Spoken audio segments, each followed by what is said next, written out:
And as you will see when we get down here, the beach that we're going to, North Beach, the beaches here they're deep. And so a lot of the beaches on St. Pete Beach are kind of narrow, so it tends to feel a little more congested than what it might actually be. I've never felt that way here.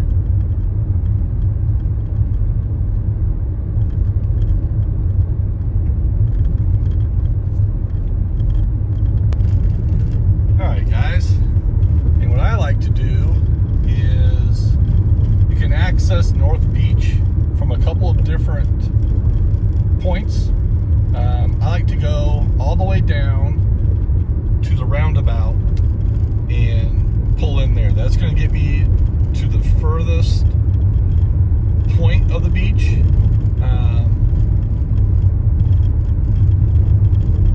Like I said, there's facilities all up and down the beaches. These beaches do not have lifeguards. However, Pinellas County Park District does patrol the beach quite regularly. So if you ever had a medical emergency or something like that, usually there's someone around pretty darn close to you. So again, snack bar as well here. And this is where we're going to be making our turn into North Beach.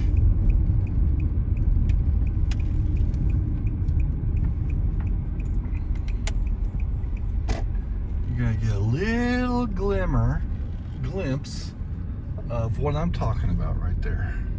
I don't want to spoil it for you. See you in a few. All right, guys, we're here, North Beach. And I want to pan around here. As you see, there is plenty of parking. And granted, I'm here on a Tuesday morning, but even on the weekends, when the parking lot's pretty full, the beach itself doesn't feel that congested. So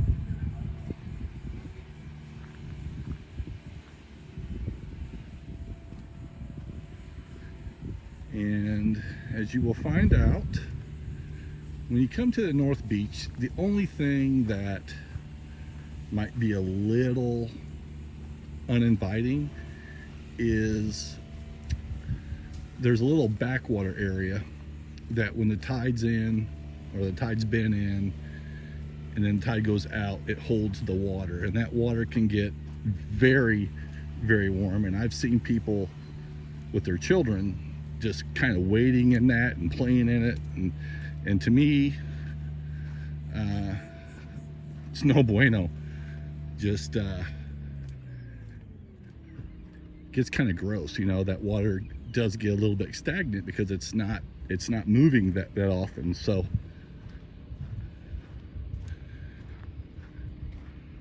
if you're going to be bringing a cooler with you, a cart, your tents and stuff, just keep it in mind as you are having to cross over.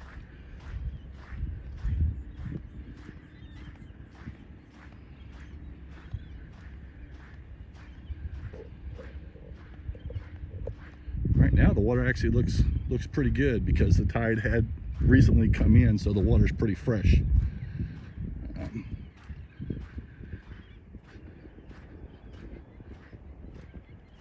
But you will walk across this. I recommend you take off your flip-flops, as I'm doing.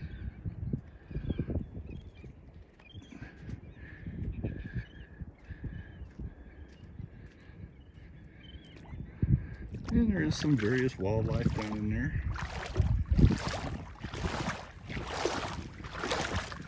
Some pinfish flying around.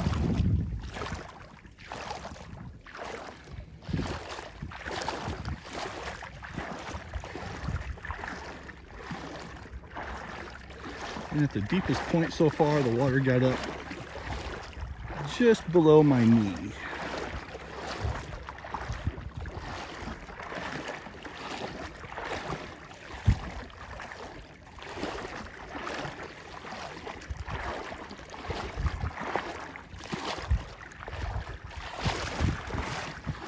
can get a little bit slippery through here, so just be careful.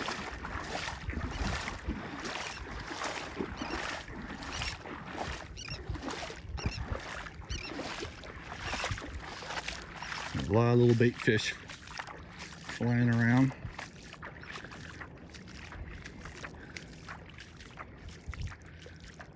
Like I said, guys, look at this beach.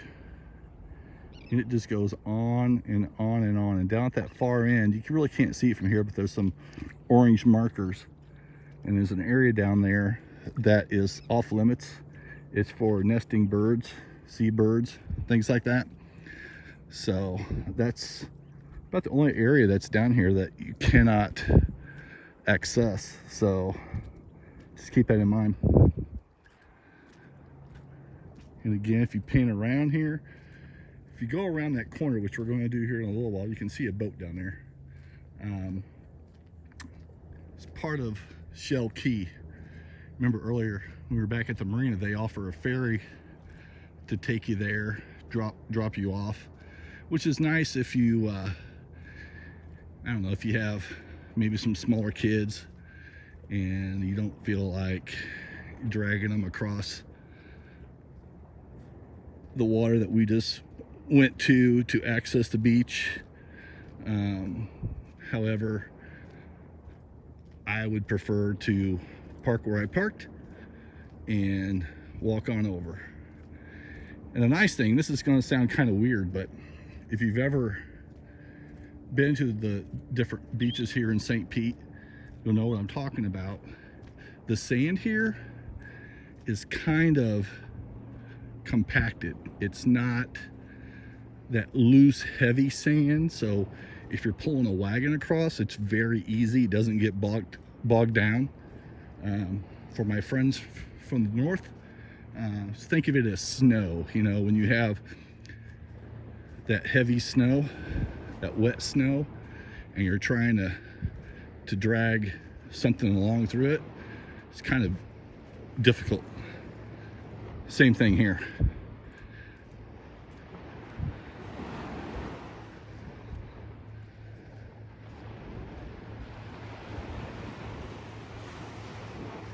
So right now the tide is in. Like I said, there's no lifeguards out here. There are some lifeguard stations, but I've never seen them manned. But like I said, there's plenty of times where I've seen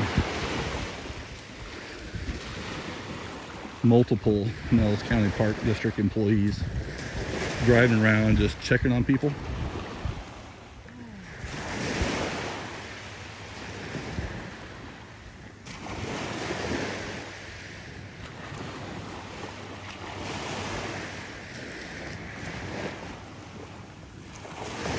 Just listen to that water.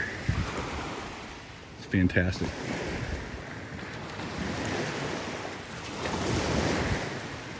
And I will tell you that if you come out here and the tide's out, just beyond where that water gets a little bit darker is a sandbar. And then probably another 20 yards beyond that, you could still walk out there. Now keep in mind, I'm 6'3", so, but you can walk out there. And then just to the point where you can no longer touch, or where I can no longer touch. I cannot tell you the number of sand dollars that I have found out in this area. So they sell them in the gift shop here. But to be honest with you, if you put a little bit of work in, bring your snorkels with you. Now keep in mind, for those of you that have only seen the sand dollars when they're dead, and they're, you know, that pristine white, bleached white, when they're safe to take out of the water is when they are white like that. They're going to be whitish like that. If they are dark colored, they are still a living creature, and you want to leave those alone. Because if you take those out, you're going to have some very stinky environment to be dealing with. So just keep that in mind. You can walk all the way around this for the most part, all the way over to where those boats are, way over there. So there's plenty of room for you to kind of spread out. And on the weekends, it does get busy. You also get people that will come out here with their jet skis, and it can get a little bit hazardous. I have seen the park district wait for them to come to the shore, and I've seen Florida Wildlife Commission actually give them tickets for how they are operating their vehicle, their watercraft. And because there are areas that are marked with those buoys there that no watercraft are allowed in, and they'll get distracted and they'll enter those areas, which can be very, very dangerous. So just keep that in mind. I haven't seen any accidents. There is a very large fish, I do believe. Let's see if we can get a little bit closer. Oh yeah, it's a snook. He just kind of took off. He's just beyond the swell right there. And if you have polarized glasses, which I highly recommend, it's going to allow you to kind of look through that top of that water to be able to see that wildlife. But he's out there looking for some of those bait fish. So maybe I should go let those fishermen know that we saw back on the pier and also under the bridge. So but I've seen all kinds of wildlife out here. My daughter a few weeks ago, when we were out here, actually saw a stingray jump out of the water, which was really cool. She was the only one that got to experience that, but that is pretty cool. But we've seen manatee. Some people get kind of freaked out because they just see this large dark presence under the water, and that doesn't really ever breach the water for the most part. So of course they're thinking shark. We've never experienced anything like that out here. Just the manatee, the dolphins, the stingrays. So just keep it in mind, particularly with the stingrays, as you are entering the water, that you're shuffling your water under your feet, in the sand. You don't want to be picking your feet up. You don't want to accidentally step on one, and the next thing you know, you've got a barb in your leg, and you know your vacation isn't what it was 30 seconds ago. So just keep that in mind. So just about it for today's video. Hope you guys enjoyed it as much as I've enjoyed bringing it to you. I really enjoy sharing Florida and St. Pete with you. I'm kind of frugal, so if I can find something and do something that is going to give me a lot of joy, and if it doesn't cost me a lot, the better, the more joy, right? So if there's something that you saw today that you have questions about, or something that I didn't cover, please let me know in the comments below. Please let your friends know about this channel. My main goal for this channel is going to be to kind of show people who come in to St. Pete, Treasure Island, St. Pete Beach areas, what's all out there, because too often all they know of St. Pete Beach are the tourist areas, and that's all fine and good, but I know what it's like taking a family on vacation. It can get very expensive, and when you're in those areas, you know, it tends to be a little more expensive. So if there's anything that I can do to help save you some money or give you some information that, you know, that maybe you haven't been able to find someplace else, hey, that's what this is all about.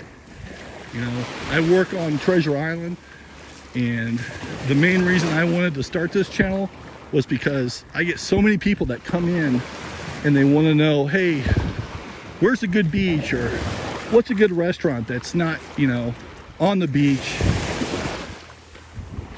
that I can take my family to and we can have a really good time and have a really good meal. And there are plenty of those places here. I'm telling you, they are here, they are open, and they are waiting for you. So again, please like the video, subscribe, hit that notification button, and hopefully I will see you in St. Pete. Thanks, guys.